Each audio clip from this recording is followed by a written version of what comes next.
Venga, empezamos. Estamos en análisis forense y vamos a empezar con el tema 1, introducción al análisis forense. Esto lo estoy explicando al mismo tiempo que veo la presentación. Los que estéis viendo esto por YouTube os metéis en la descripción y viene un enlace a la presentación que estoy haciendo.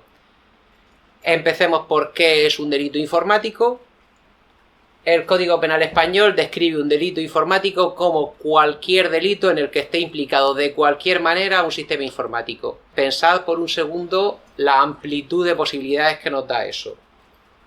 Delito informático a día de hoy, no voy a decir que sea cualquier delito, pero desde luego cubre una grandísima variedad de delitos. Como hemos estado viendo hasta ahora, tenéis que quitaros de la cabeza el concepto de que el único tipo de delito informático es el hackeo o el craqueo estándar.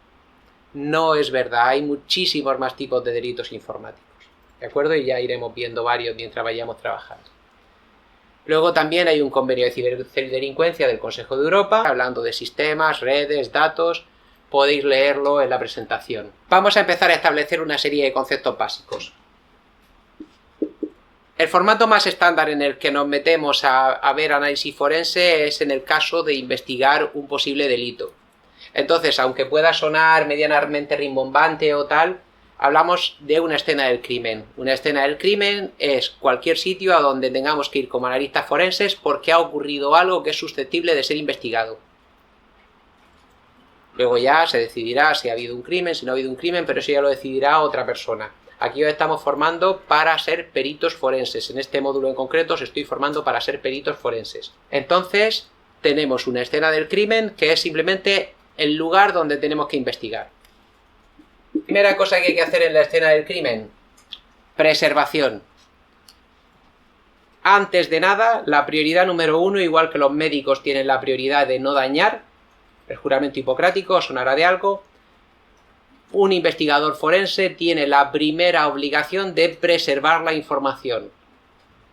Eso, en el caso del análisis forense informático, es súper importante porque es muy fácil destruir información. Por ejemplo, si tú tienes que hacer un volcado de RAM, si tú antes del volcado de RAM ejecutas otros programas para hacer otras cosas, eso se va a ver reflejado en el volcado de RAM. Y puedes estar destruyendo pruebas que quedaran en la RAM por ejecutar otros programas antes. Es increíblemente fácil destruir evidencias forenses informáticas. Entonces, la primera prioridad es la preservación. Siempre hay que procurar que no destruyamos evidencia. Cuando hablemos de casos como análisis forense, dispositivos IoT y cosas más complicadas, veremos que a veces hay métodos de análisis que son destructivos. Y que si el análisis no se puede realizar, lo que hacemos es cargarnos el dispositivo. Pero esos son casos extremos, eso no son el caso normal. Una vez que hayamos garantizado la preservación el máximo posible, tenemos que pasar a la adquisición. Aunque el módulo se llame análisis forense, también os tengo que enseñar a hacer adquisición de evidencias. Eso es muy fácil de explicar. La adquisición es lo que hace que en una escena del crimen correctamente preservada estemos obteniendo datos. El concepto es que, salvo en casos que iremos viendo explícitamente, normalmente no se investigan las cosas in situ. La cantidad de datos que hay que investigar en análisis forense informático es brutal. Lo que pasa es que estamos tan acostumbrados a oír esos números que se nos olvida. Por poner un ejemplo, ¿qué es un tera? Vamos a traducir eso a algo realista. ¿Cuánto ocupa, si yo tengo un libro de 1 tera, cuántas páginas son? Fun with maths. Vamos a hacer un poco de matemáticas. Acabo de comprobar que un documento mío de 5 páginas tiene unos 200K aproximadamente. Vamos a redondear a 50K la página. Vamos a suponer que imprimimos a doble cara, que es más ecológico que imprimir una sola cara. Y un folio, una hoja, mide de ancho 0,1 milímetros. 2 páginas son 100 kilobytes. 2 páginas se imprimen en una hoja que son 0,1 milímetros. Venga, pues las matemáticas no pueden ser más fáciles porque además he redondeado los números. Eso significa que si en 100K caben 2 páginas, en 1 mega caben 20 páginas, 20.000 en 1 giga y 20 millones de páginas en 1 tera. Pasando estos 20 millones de páginas a que 2 páginas van en una hoja que ocupa 0,1 milímetros, es 0,1 milímetros multiplicado por 10 millones. Es decir, 1 millón de milímetros, o lo que es lo mismo, 1 kilómetro de libro. Es decir, que cuando nosotros decimos con toda tranquilidad vamos a hacer un análisis de 1 tera de información, y 1 tera de información en 2025 es poco, es como ver un libro de 1 kilómetro y decir bien, bien. ¿Nos entendemos? La cantidad de datos con los que funcionamos en informática es brutal. En niveles humanos es inasumible. Y, cuidado, he tirado los datos muy por lo bajo.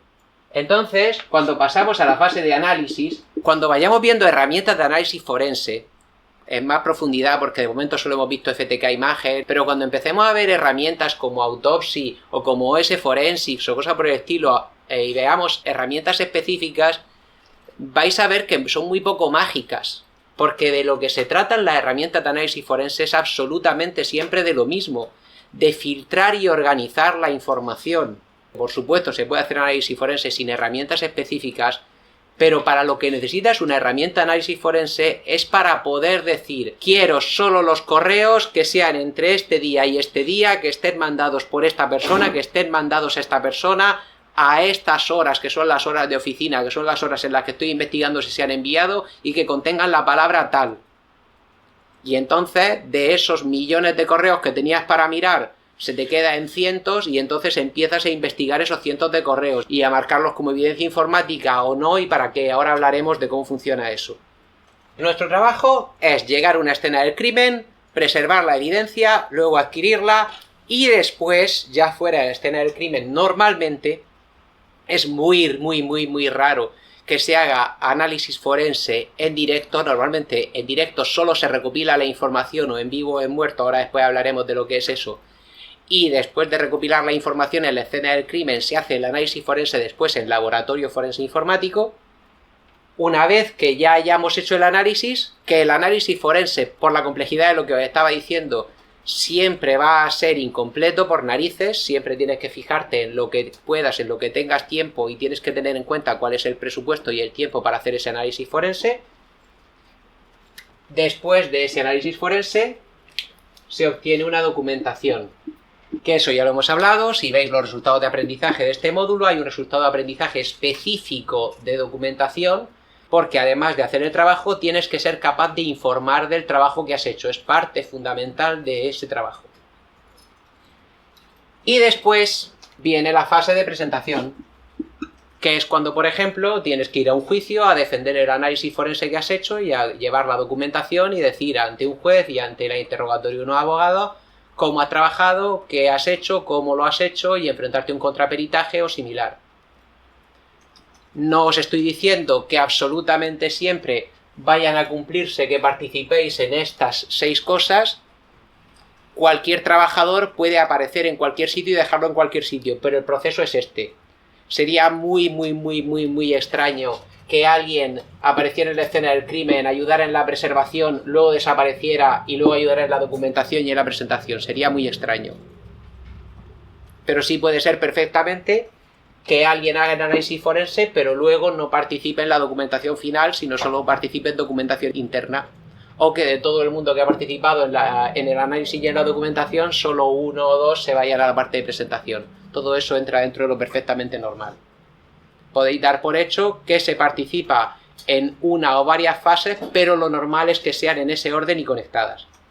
¿De qué se hace análisis forense comúnmente? Se hace análisis forense comúnmente de sistemas informáticos o de redes. De redes, normalmente tiene que ver con, como hemos hecho ya en la actividad 1, con esnifar una red y ver qué puede salir de ahí. Y de sistemas informáticos, el tema es que eso es muy multifactorial. Un sistema informático es cualquier cosa que tenga el funcionamiento de un ordenador, cualquier cosa que tenga un procesador, una serie de buses y demás, unos interfaces de comunicación con el usuario y demás. Tal sistema informático es un servidor como el ordenador que llevo en el bolsillo y llevamos todo en el bolsillo. El funcionamiento es el mismo. Son ordenadores que tienen un sistema operativo y, por tanto, en el momento en el que tienes un sistema informático con hardware y con un sistema operativo, es susceptible de ser analizable mediante análisis forense. Lo que pasa es que, aun a pesar de que todos son ordenadores, en el momento en el que el hardware y el sistema operativo es muy distinto, dependes de funcionar en torno a la estandarización, que es por eso por lo que nos vamos a centrar mucho en análisis forense de ordenadores Windows estándar, porque eso lo he comentado ya, pero lo digo otra vez. Ordenadores estándar, la ventaja que tienen es que hay un dominio absoluto de Windows. La ventaja que tiene para nosotros como analistas forenses. Entonces, aprender análisis forense Windows te permite acceder a la máxima cantidad de equipos informáticos que se pueden acceder. Después de eso vendría iOS y después de eso Android. Y sé perfectamente que hay más dispositivos Android en el mercado que iOS, pero Android tiene más fragmentación que iOS. Mientras que iOS solo tiene un fabricante, que es Apple, que controla todas las versiones de iOS, por muchas versiones de iOS que hay, aparte de todas las versiones de Android que hay fragmentaciones distintas para cada fabricante. No se hace análisis forense igual de un Samsung que de un Xiaomi, que de un Pixel. Donde más lejos está esto es en los dispositivos IoT. Los dispositivos IoT también se les puede hacer análisis forense, pero el problema que tienen es que la fragmentación, si os he dicho que Android está muy fragmentado, los dispositivos IoT, que es cualquier cosa que tenga un ordenador dentro, que a día de hoy es cualquier cosa, puede ser un coche, un frigorífico, una Alexa, todo lo que lleve un procesador hoy en día es susceptible de ser analizable con análisis forense IoT. Y ya hablaremos del problema grande que supone intentar aprender algo de eso y de la bajísima estandarización que hay ahí. El análisis forense informático tiene estándares muy débiles y en concreto cuando empecemos a hablar de la ley española y de la situación donde estamos en análisis forense en España, aquí ni siquiera tenemos protocolos estandarizados. Cuando veamos protocolos estandarizados los veremos de organizaciones internacionales o cosas del gobierno de Estados Unidos que van más avanzados en esto que nosotros, veremos estándares de la IECUBO, veremos estándares de la ISO y cosas por el estilo, sin ir más lejos. Pero aquí, cuando veamos algo, lo veremos del INCIBE, que el INCIBE ni siquiera es ninguna autoridad, ni es de obligado cumplimiento nada de lo que digan, pero se toman como ayuda. La autoridad más grande que hay de ciberseguridad en España, pero repito, no son fuente de ley. Las cosas que hacemos en análisis forense informático empiezan en el análisis forense normal. Cuando oís análisis forense, todos hemos visto películas y series de detectives tipo CSI y cosas por el estilo, donde llegan y le ponen cartelitos a las cosas y fotografían todo y demás. Eso se hace también, eso es de verdad, eso se hace también en el análisis forense informático. Se plantea que todo esto tiene que ir orientado a evidencias y a hipótesis. No se trata de recopilar información es solo la fase esta de adquisición, pero el análisis de esa información que se tiene que convertir en documentación tiene que hacerse seleccionando esa información. Y esa información se selecciona teniendo en cuenta que queremos darle una utilidad a esa información. Se utiliza para esto, es muy típico, la regla 5W1H, que es las preguntas, que todo esto viene del inglés, las 5 preguntas W son who, when, where, what, why. ¿Quién, cuándo, dónde, qué y por qué? La H es how, cómo. ¿De qué se trata esto? Necesitamos establecer una hipótesis válida. Necesitamos ver cómo creemos que han ocurrido las cosas en base a la evidencia, en base a los datos que vayamos encontrando. Con el concepto de fondo, que se llama principio de Lockhart, que viene de un investigador forense, que dice que todo lo que ocurre deja algún tipo de rastro. Esto en informática, por no hablar de que luego esos rastros son modificables, porque igual que hay técnicas forenses, hay técnicas antiforenses. Cuando se ha hablado de que, por ejemplo, es súper común buscar ficheros, tú dices, sé que el ataque ha tenido lugar el día X entre las 3 de la mañana y las 6 de la mañana. Y entonces empiezas por filtrar archivos que estén en ese día entre las 3 de la mañana y las 6 de la mañana. Pero es muy típico, una técnica antiforense es el time stomping, por ejemplo, que lo que hace es cambiar la fecha de edición, modificación o similar de un archivo. Te aparece que ese archivo no se modificó en esa zona de tiempo y por tanto no lo miras cuando haces ese filtro. Eso es completamente común. Eso simplemente hay que tenerlo en cuenta. Eso de que todo deja rastro y demás en informática, pues no tiene por qué ser cierto. Pero bueno, como os digo, es que muchas de estas cosas, los protocolos de análisis forense en general en España sí están definidos por ley, pero los específicos de análisis forense informático no. Cuando veamos ejemplos de juicio y veamos ejemplos reales de funcionamiento de esto, entenderéis mejor de lo que estoy hablando. Siguiente pregunta. ¿Y para quién vamos a hacer esto? Yo estoy formando para ser trabajadores que van a hacer peritajes forenses. Esto se puede trabajar o para lo público o para lo privado.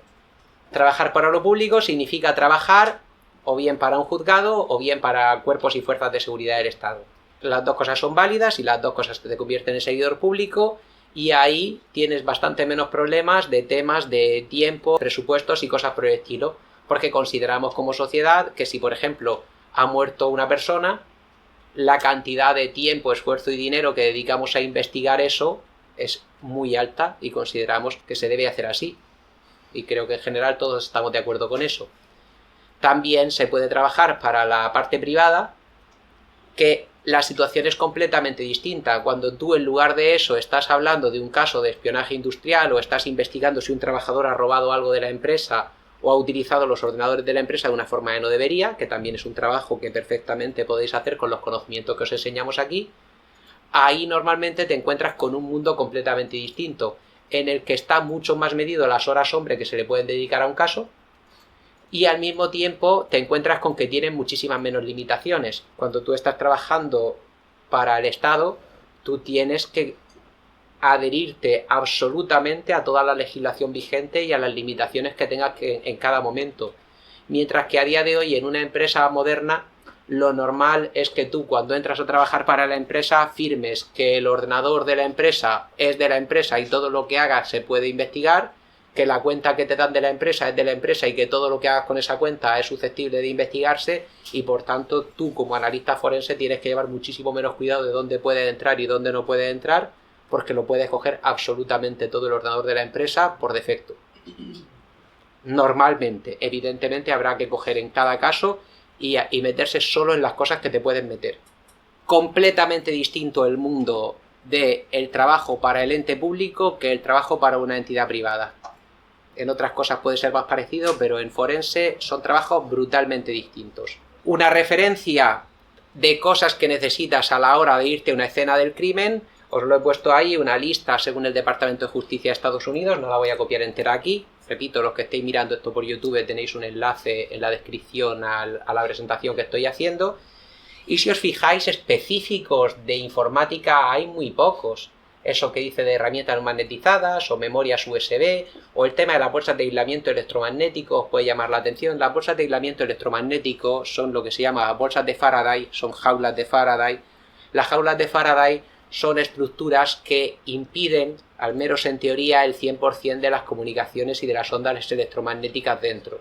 Entonces, cuando tú coges un ordenador de estos y lo metes dentro de una bolsa de Faraday, lo que pasa es que la grandísima mayoría de las comunicaciones que podían llegar al teléfono se desactivan. Y eso ya hablaremos de qué significa cuando os hable de análisis forense en móviles. A la hora de hacer el análisis, necesitas el concepto de evidencia digital. Una evidencia digital es un objeto digital, que es como decir cualquier cosa.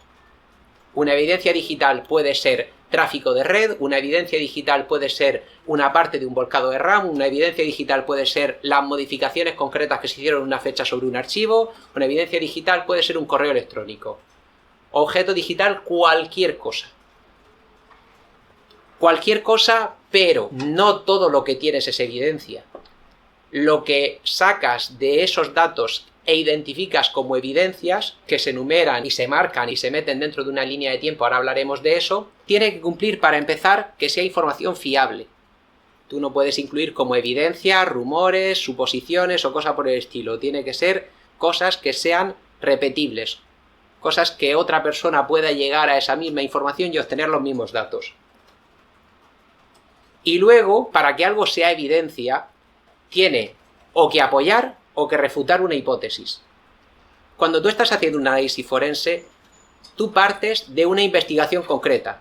Tú estás investigando una posibilidad de que hayan ocurrido unos hechos.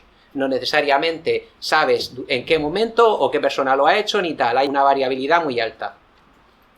Pero lo que sí tiene que pasar es que tú empiezas a hacer una investigación partiendo de una serie de hipótesis previas. Tú estás investigando si ocurrió algo. Lo contrario se llama investigación prospectiva y, por ejemplo, en el caso público está completamente prohibida. Eso no se puede hacer. En el privado sí se podría hacer. Le dicen, no me fío de este trabajador, mira a ver qué está haciendo. Y entonces ahí no tendrías hipótesis previas más allá de el trabajador está haciendo algo malo. Es una hipótesis previa muy poco concreta, pero una hipótesis previa al fin y al cabo. Entonces, cuando tú estás trabajando con una serie de hipótesis o con una serie de investigaciones, esas hipótesis pueden ser más granulares o menos, o sea, pueden ser más concretas o más generales. Vamos al ejemplo que os he dicho, por coger lo más general que se me ocurre. Tú estás trabajando por una empresa, la empresa no se fía de uno de sus trabajadores y te dicen, investiga este ordenador. Eso, repito, en el caso público eso es absolutamente intolerable, eso no puede ocurrir. Pero en el caso privado es perfectamente legal porque parte de un contrato que ha firmado el trabajador con la empresa en el que le da derecho a la empresa, que es súper común, a hacer todo ese tipo de cosas.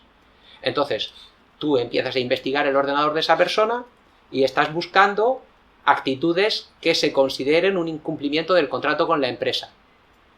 Tú, por ejemplo, tú no estás buscando, si tú estás trabajando como analista forense para una empresa que se dedica al periodismo, tú no eres periodista, tú no estás juzgando la calidad de los artículos, por ejemplo. Eso no es una evidencia de ningún tipo, ni hay por dónde cogerlo.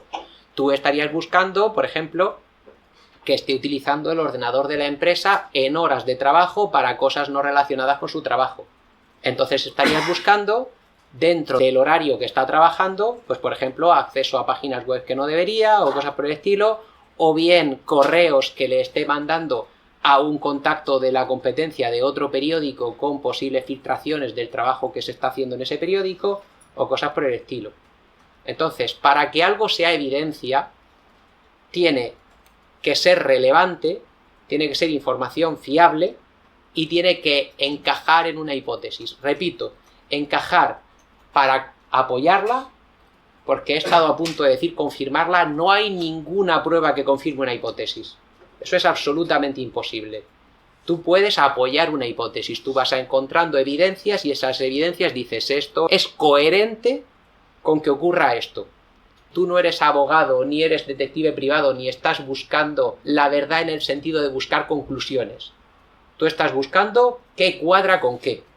Pero sin embargo, sí puedes encontrar información que refute una hipótesis. No la puedes confirmar nunca, pero sí la puedes refutar. Tenéis que entender que las evidencias que encontréis tienen que encajar dentro de una hipótesis. Si las evidencias apoyan la hipótesis, tú vas diciendo, estamos investigando esto, creemos que ha pasado esto. Evidencias que apoyan esa hipótesis, esto. Os voy a poner un ejemplo real de análisis forense. Tú estás pensando que una persona ha robado datos de una empresa y tú tienes una evidencia que apoya esa hipótesis. Tú tienes que, mientras esa persona estaba sentada delante del ordenador, hay toda una serie de datos que se están enviando a un servidor en las Bahamas y se están enviando datos robados de la empresa, mientras esa persona está sentada delante del ordenador. Ahora, profundizas en esos datos y te encuentras con que la persona en cuestión es una persona de 60 años que lleva 30 años trabajando para la empresa, que tiene conocimiento informático entre bajos tirando a nulos, y además cuando te pones a mirar la velocidad de tecleado que ha hecho que se manden esos datos, son velocidades absolutamente inhumanas, nadie puede teclear a esa velocidad. En ese caso concreto que os estoy diciendo, que es un caso real, lo que pasó es que mientras estaba hablando con esa señora, el ladrón de datos se había metido al lado del despacho y le había metido un pendrive por detrás. Un pendrive que no era un pendrive de almacenamiento, sino que era un dispositivo de control remoto por script. Existen pendrives que tú los metes, el ordenador los reconoce como un ratón con teclado y entonces lo que hace es lanzar un Windows R, CMD, y entonces en segundos manda todo lo que tiene que mandar. Cuando termina le da Alt F4 y evidentemente le interesa que eso lo haga en los menos segundos posibles. pero eso al mismo tiempo deja el rastro de que se ha tecleado a velocidades inhumanas. Entonces, toda la información que tú tenías que te decía se ha mandado este dato, la IP coincide, los logs del ordenador coinciden, que todo eso se ejecutó desde el ordenador, los logs del router coinciden en que todo eso se mandó desde ese ordenador, tenemos los paquetes, tenemos el sniffer y tal, y tienes un montón de evidencia que apoya esa hipótesis, pero sin embargo basta una evidencia, que es que se ha tecleado todo eso a una velocidad imposible por cualquier ser humano. Tenías toneladas de evidencia que apoyaban la hipótesis de que esa persona había robado los datos, y sin embargo hay una evidencia que refuta completamente esa hipótesis y que dice que es imposible que eso haya ocurrido. Por eso os hago la diferenciación entre apoya o refuta. Ninguna evidencia confirma una hipótesis, pero una evidencia sí puede refutar una hipótesis. ¿Queda clara la diferenciación? Volvemos a la fase de escena del crimen. Llegas a la escena del crimen, hay que asegurar la escena, lo que hemos hablado, preservación, y hay que fotografiar, guardar toda la información que podamos, asegurarnos de que nadie toca nada, y empezamos a recopilar evidencia física, dispositivos. Y entonces entramos en lo que se llama la cadena de custodia. Cuando una evidencia de cualquier tipo que sea entra en cadena de custodia, eso significa que a partir de entonces es responsabilidad del ente público, porque aquí no estamos hablando de nada corporativo, esto estamos hablando solo de cosas legales. El ente público es el responsable de que esa cadena de custodia se mantenga. Y dentro de las cosas que os explicaré adicionales, también os hablaré de casos que se han perdido precisamente por eso. Absolutamente imprescindible la cadena de custodia, porque la única manera de garantizar que la carga de prueba es válida es asegurarse de que toda la evidencia ha seguido una cadena de custodia válida. Si no, da exactamente igual, cualquier momento que la cadena de custodia se rompa, puede haber aparecido información de la nada, puede haber aparecido evidencia de la nada y demás. Qué difícil todo, porque mantener la cadena de custodia de una evidencia digital es súper complicado, porque modificar una evidencia digital es increíblemente fácil. Si tú estás trabajando con un disco duro incautado, meter o sacar datos de ahí es tan sencillo como darle un botón. Pero para eso es para lo que tenemos hashes, que es lo que hablábamos el otro día.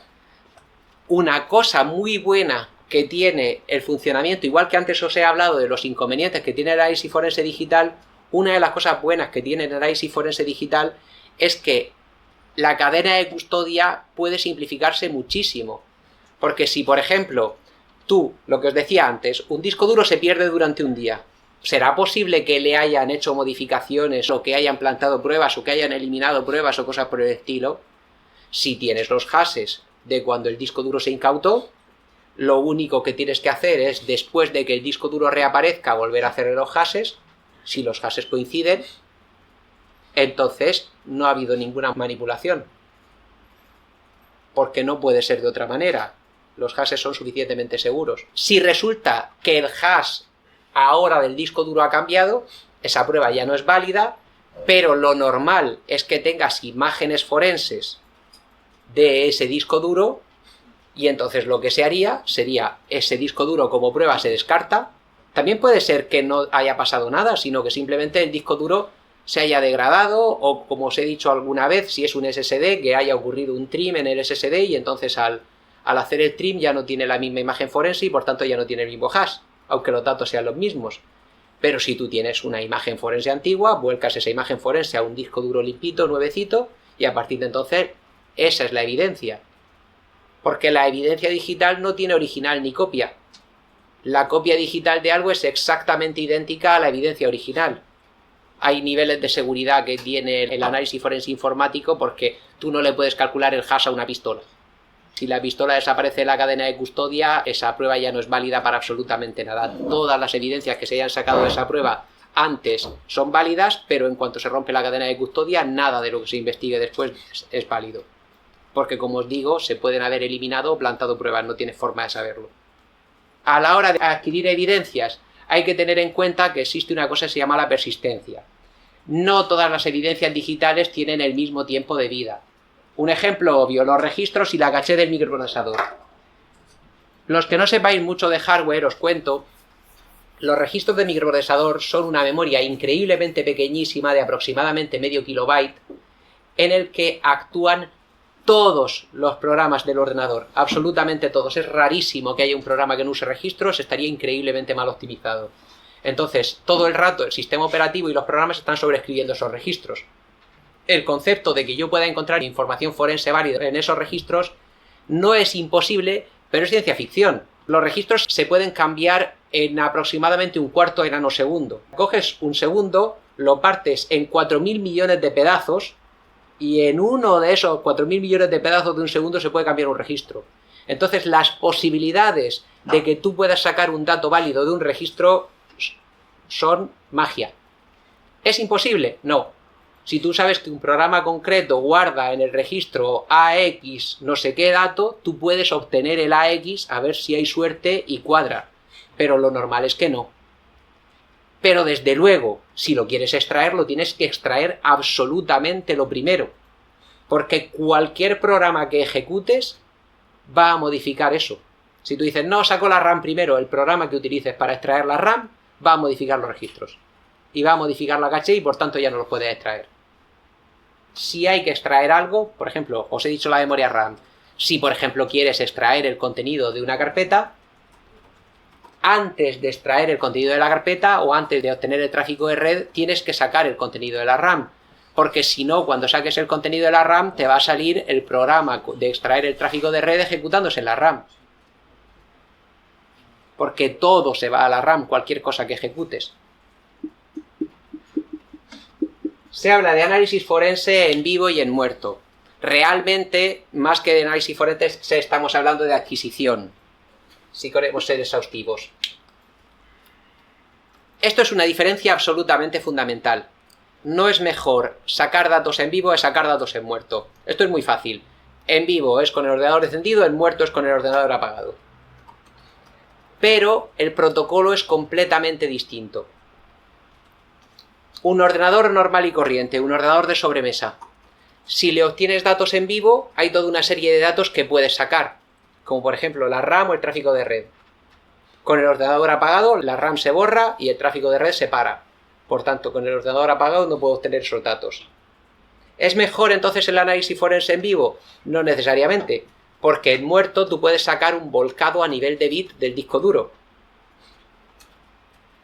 Y por tanto puedes obtener mucha más información que con un análisis forense en vivo, en el sentido de que puedes obtener información de particiones borradas, puedes obtener información de infecciones en el sector de arranque o cosas por el estilo que no es imposible que detectes en un análisis forense en vivo. Entonces, como ideal, si puedes y tienes derecho legal a hacerlo, pues haz las dos cosas. Haces adquisición de datos en vivo y adquisición de datos en muerto. Pero también te vas a encontrar con situaciones en las que solo tengas derecho legal o solo tengas autorización de la empresa para hacer una de las dos cosas. Entonces, es un debate completamente estéril. En vivo es mejor para algunas cosas, en muerto es mejor para otras. En análisis forense informático ni siquiera necesariamente tiene que estar muy claro qué es lo que queremos hacer, sobre todo cuando llegamos mientras está ocurriendo un incidente.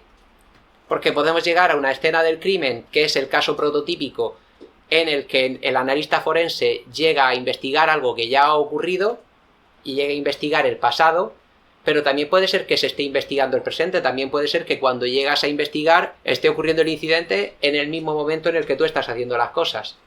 Y ahí hay una pregunta muy obvia. ¿Qué te interesa más? ¿Dejar que el ataque siga ocurriendo para obtener cuanta más evidencia mejor, con lo cual hay más posibilidad de capturar a los culpables o de hacer una investigación mejor? ¿O poner fin al ataque lo antes posible para proteger lo máximo posible los datos? O lo que sea que se esté atacando. Y la respuesta es, otra vez, depende del valor de lo que esté ocurriendo y del valor que tenga tanto la posibilidad de solucionarlo en el largo plazo como las pérdidas que puedan ocurrir en el corto plazo. Hay un ejemplo muy obvio. Habréis oído hablar, seguro que os han hablado ya en hacking, de los honeypot. Un honeypot es una máquina que se pone absolutamente a posta para que la ataquen. Entonces, si tú pones un honeypot, tú estás poniendo una trampa, un cebo, para que ataquen por ahí, Y entonces ahí no tiene absolutamente ningún sentido que pretendas poner fin al ataque. Los dejas que se cuelen hasta la cocina, que se metan todo lo que quieran y tú mientras tanto vas almacenando cuanta más información posible de lo que está ocurriendo. Por poner un ejemplo obvio, si tú no has configurado un honeypot pero te encuentras con que están atacando algo que por casualidad es algo de muy poco valor, son por ejemplo datos de la empresa pero datos de un nivel LOPD muy bajo, muy poco importante, puede interesarte decir, mira, lo que podían llevarse ya se lo han llevado, toda la investigación que están haciendo y todo el ataque que están haciendo adicional no les va a servir para nada porque no hay nada más por donde están entrando, entonces no me interesa parar esto ni que se den cuenta de que estoy yo aquí, sino me interesa almacenar cuanta más información posible para luego intentar solucionar esto en el largo plazo. Entonces, a todas estas preguntas no hay respuesta.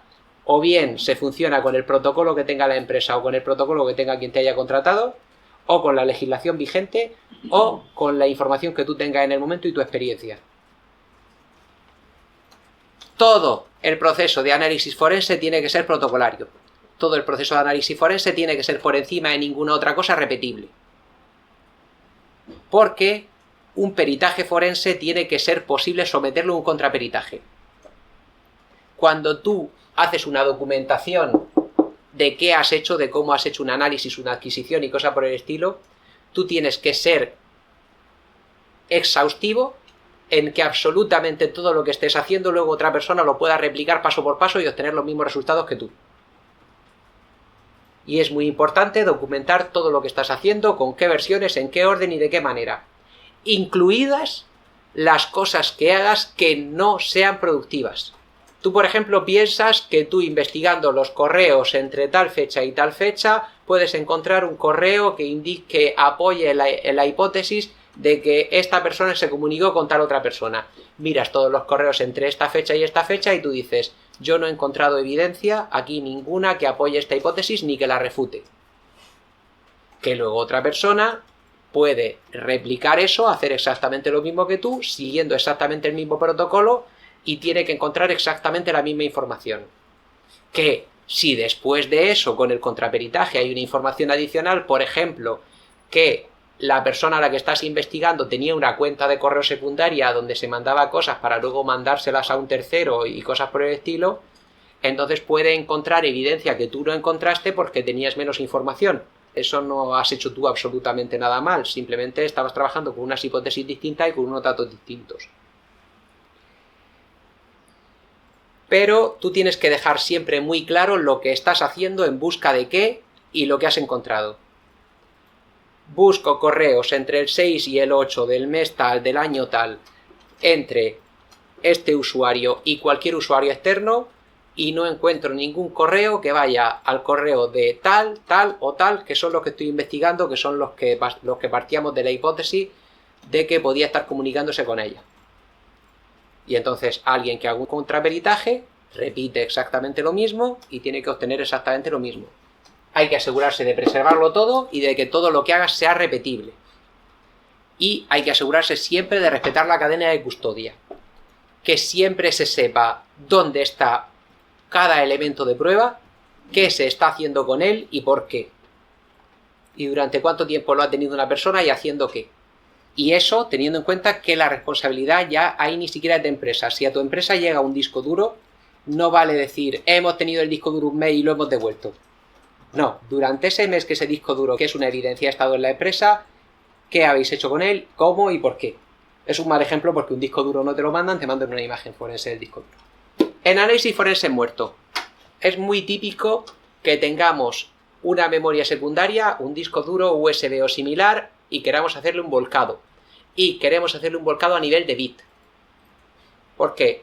Cuando estamos en vivo no podemos hacer un volcado a nivel de bit, ningún sistema operativo que merezca ese nombre nos lo va a permitir, y además que tampoco valdría para nada porque mientras estamos haciendo cosas el sistema operativo se está modificando. Entonces un volcado de un disco duro con un sistema operativo hecho mientras está funcionando el propio sistema operativo absolutamente nunca va a ser coherente, porque mientras estás volcando el principio del disco duro, el sistema operativo está en un estado y para cuando vuelcas el final del disco duro el sistema operativo está en otro. Entonces es perfectamente normal que el sistema operativo no cuadre, y tenga fechas que no cuadren, y tenga horas que no cuadren, y en general no esté bien.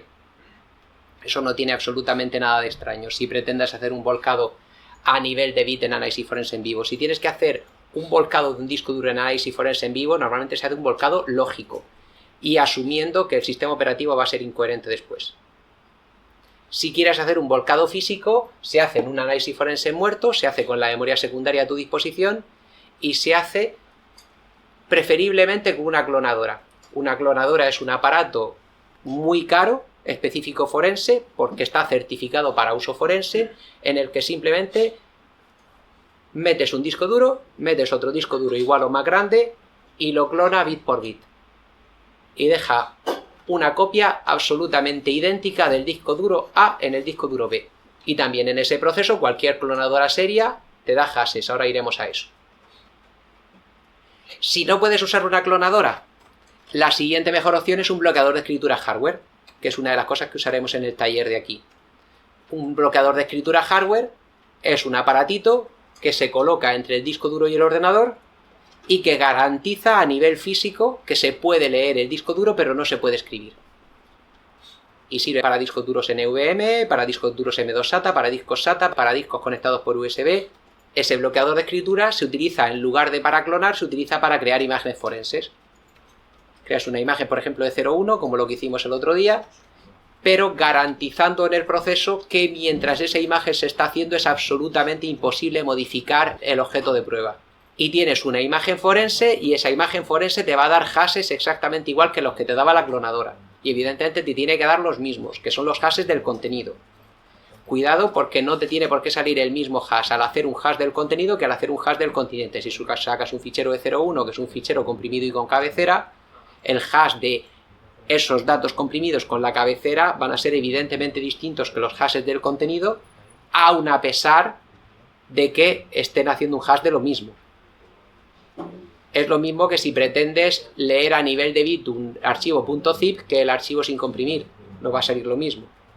No van a ser los mismos bits aunque representen la misma información, porque tanto el zip como el E01 son sistemas de compresión sin pérdida. He dicho ya muchas veces lo de hash. Hashes típicos. Aquí vamos a trabajar con cosas muy típicas que se usan todo el rato, como MD5, SHA1, o vamos a preferir tirar a SHA512. Estos dos, MD5 y SHA1, a poco que los investiguéis y que busquéis información sobre la seguridad de esos protocolos de hash, os vais a encontrar con que no son seguros. Los dos han sido objeto de papers en los que se ha demostrado que se pueden generar colisiones artificiales. Lo de las colisiones en los hashes es perfectamente normal.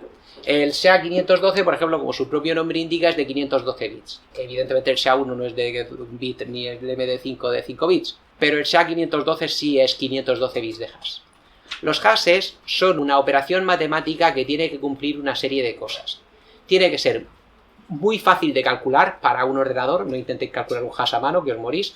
Tiene que ser muy rápido de calcular, debe tardar unos segundos o unos minutos como mucho en un ordenador.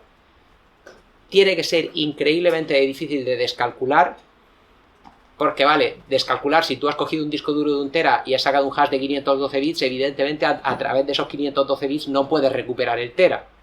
Pero los hashes se utilizan también, por ejemplo, para codificación de contraseñas. Y entonces para codificación de contraseñas sí que se puede obtener una contraseña a través de un hash de 512 bits. Sí se podría obtener al revés. Pero se asegura uno de que son muy complicados de descalcular. Eso no significa que dos cosas no puedan obtener el mismo hash. Repito, si tú estás volcando discos duros de 1 tera, 2 teras, 8 teras, 3 teras, 4 teras y estás sacando un hash de 512 bits a partir de esos datos de teras, evidentemente muchos discos duros distintos te van a dar exactamente el mismo hash. Eso no tiene absolutamente nada de raro. Lo que pretendemos cuando se habla de colisiones es que no deben poder ocurrir de forma voluntaria. Lo que no debe poder pasar es que alguien meta una prueba y luego modifique el resto del disco duro para que el hash salga igual. Eso es lo que no debe pasar nunca, porque entonces el hash no serviría para garantizar la cadena de custodia, como hemos dicho antes. Entonces, ¿de qué hablamos cuando hablamos de que MD5 y SHA1 no son seguros porque han demostrado tener problemas de colisiones? Que tanto el uno como el otro, en entornos de laboratorio, se ha demostrado que se pueden generar dos PDFs, se puede modificar un PDF, se le cambian cosas a un PDF, se modifica el PDF en su estructura interna para que tenga el mismo hash que el PDF sin modificar. Y entonces, aun a pesar de que se han modificado las pruebas, el hash sale igual. Eso es muy preocupante a la hora, como os he dicho, de trabajar con un archivo solo, con el hash de un solo archivo, y eso está demostrado. Los dos están vulnerados, pero el MD5 con mucha más facilidad que el SHA1. El MD5 se puede modificar un PDF con mucha más facilidad, archivos pequeños, se pueden modificar con mucha más facilidad para que dos archivos distintos den el mismo hash. ¿Qué significa eso en el entorno de análisis forense? Eso está demostrado para un PDF, repito, y para archivos pequeños, sobre todo en el caso de MD5, pero no está demostrado para grandes cantidades de datos. Entonces, cuando vosotros veis, por ejemplo, que FTK Imager por defecto saca solo MD5 y SHA1, y os ponéis a googlear y veis que ninguno de los dos es seguro, y podéis decir, Virgen Santa, qué malos que son los de Exterro que hacen con el FTK Imager, que solo saca estos dos. Primero, repito, esa vulnerabilidad solo está demostrada para ficheros pequeños. No está demostrado que se pueda hacer eso con 1 tera de datos, ni con 100 gigas de datos, ni con tamaños de los que estamos nosotros manejando aquí, ni con 32 gigas de volcado de RAM. No está demostrado que se pueda hacer eso. Pero además, tampoco hay ninguna prueba a día de hoy, no hay ninguna evidencia de que se pueda hacer con los dos al mismo tiempo. Vosotros vais a encontrar papers y pruebas de que se puede coger un PDF y modificarlo y que luego mantenga el mismo SHA1 o que mantenga el mismo MD5, pero no que mantenga los dos al mismo tiempo. Que después de modificarlo mantenga el mismo MD5 y el mismo SHA1 al mismo tiempo. Así que cuidado con volveros muy locos con el tema de que estos dos algoritmos no son seguros a día de hoy. Lo que os saca por defecto, por ejemplo el FTK Imager que os he dicho, que os saca por defecto el MD5 y el SHA1, almacenando esos dos tienes información suficiente. Que ya de paso dices, quiero pasarme de precavido, le hago también un SHA512 al fichero de 01 que me salga y lo almaceno como hash SHA512 del fichero en lugar de como hash del contenido, absolutamente ningún problema. Y como lleva 10 minutos, os recomiendo que lo hagáis. Pero cuidado con el concepto de que es imprescindible o que estos dos están rotos y todo lo que hagas con eso está mal. No hay ninguna prueba que yo conozca de que alguien pueda coger un disco duro de 3 teras con un volcado de sistema operativo, con una serie de ficheros y demás, meterle un fichero más y luego modificar cosas para que el MD5 del disco duro entero siga saliendo igual. Todo esto igual, y por favor, si alguien conoce me lo ponga en los comentarios, igual ha salido un paper que yo desconozco que ha demostrado eso. Pero si queréis curaros en salud, repito, no pasa nada por hacer más hashes y desde luego tampoco está probado, otra vez si alguien encuentra algo en los comentarios encantado, los dos al mismo tiempo, el MD5 y el SHA1 al mismo tiempo. Ya os digo.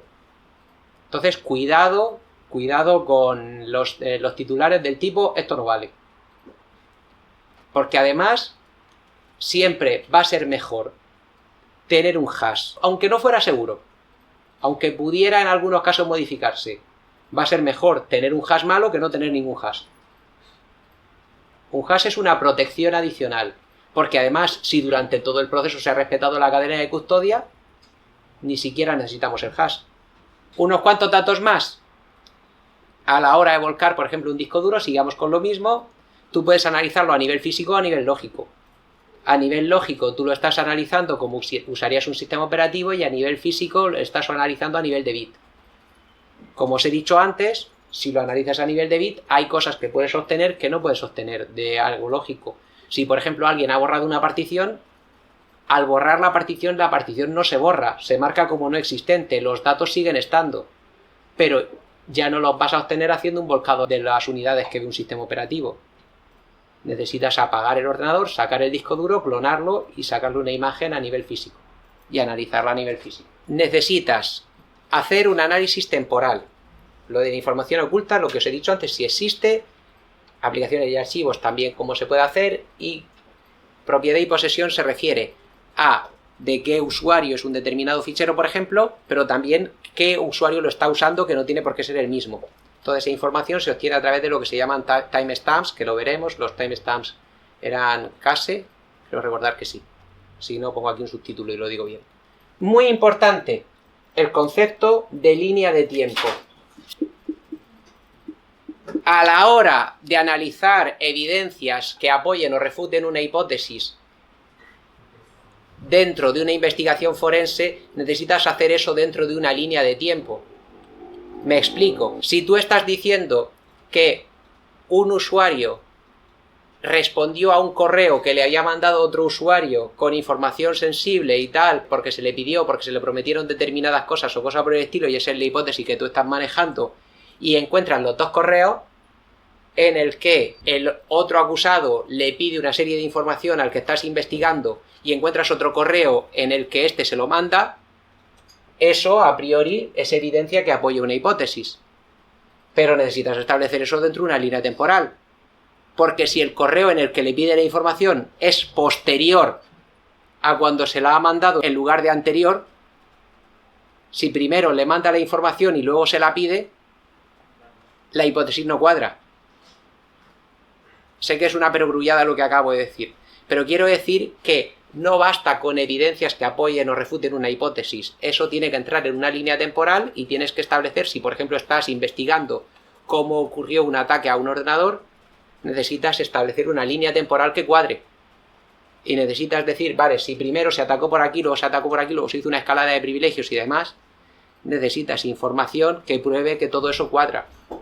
Si hay, por ejemplo, un archivo que no cuadra y ves que esa información no está bien y que los tiempos no cuadran, tienes que buscar posible evidencia de un time stomping, de que la fecha y la hora de ese fichero no cuadra porque la han modificado a posta para intentar engañarnos. Y entonces tendrías una nueva hipótesis, que es que ha habido una parte de ataque antiforense intentando dificultar tu trabajo, y entonces tendrías que buscar otra vez evidencias que apoyen o refuten esa nueva hipótesis que ha surgido de la anterior. Y por último, para documentar y presentar todo esto, y terminamos, hay que tener en cuenta que los informes se hacen en función de quién los vaya a leer.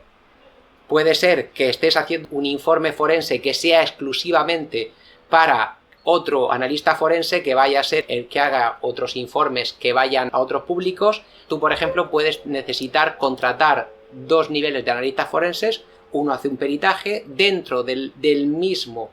Por ejemplo, tú eres un abogado defensor y estás trabajando en un caso con muchísima pasta y quieres asegurarte de controlarlo todo lo máximo posible. Contratas unos analistas forenses, esos analistas forenses hacen un análisis forense, pero el destinatario de ese análisis forense es otro analista forense, que va a hacer un contraperitaje, revisa todo lo que ha hecho el primer analista forense y comprueba que todo eso cuadra. Entonces, es el formato de ese documento tiene que ser muy distinto a si ese análisis forense, en lugar de leerlo otro analista forense, lo tiene que leer el jefe de tu empresa o lo tienes que presentar ante un tribunal. Ahí se habla como mínimo de dos niveles básicos, que es el informe técnico y el informe ejecutivo. A veces se habla de resumen ejecutivo. Y esto, las dos cosas son muy importantes y hay que saber cuándo tienes que dar cada una.